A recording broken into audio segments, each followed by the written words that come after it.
अस्सलामुअलैकुम प्यारे बच्चों, कैसे हैं आप सब। उम्मीद है आप सब खैरियत से होंगे।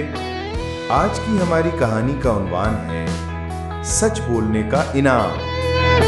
एक खूबसूरत सब्जे से भरपूर गांव में एक प्यारा सा लड़का रहता था। नाम था उसका अली। अली 5वीं जमात का तालिब इल्म था, होशियार, खुशमिजाज और सबका चहीता। लेकिन अली में एक बुरी आदत भी थी। जब वो शरारत करता और पकड़ा जाता तो झूठ बोलकर बचने की कोशिश करता। एक दिन अली अपने दोस्तों के साथ खेल रहा था। अचानक किसी ने कहा, चलो पास वाले बाग में चलते हैं, खरबूजे तोड़कर खाते हैं। सब बच्चे डर गए, मगर अली ने कहा, डरने की क्या बात है, अगर कोई आया तो मैं सब संभाल लूंगा। बच्चे बाग में दाखिल हुए और रस भरे खरबूजे तोड़कर मजे से खाने लगे। लेकिन अचानक बाग का मालिक आ गया।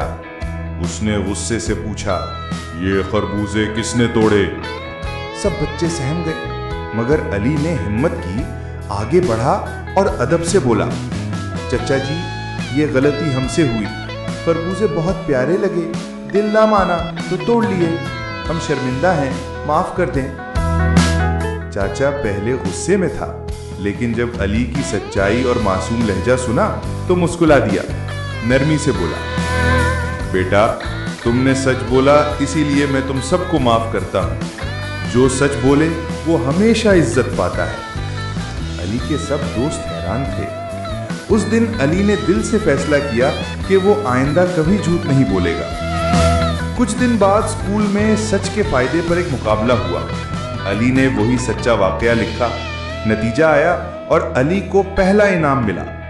जब अली स्टेज पर इनाम लेने गया, सब ने खूब तालियां बजाईं और उसके वालिदैन की आंखें खुशी से भर आईं। अली ने उस दिन सीखा कि वक्ती फायदे के लिए झूठ बोलना आसान हो सकता है, लेकिन सच्चाई, इज्जत, सुकून और कामयाबी का वो दरवाजा है जो हमेशा खुला रहता है। सबक: सच बोलना हमेशा इज्जत और कामयाबी का बायस बनता है, चाहे हालात जैसे भी हों।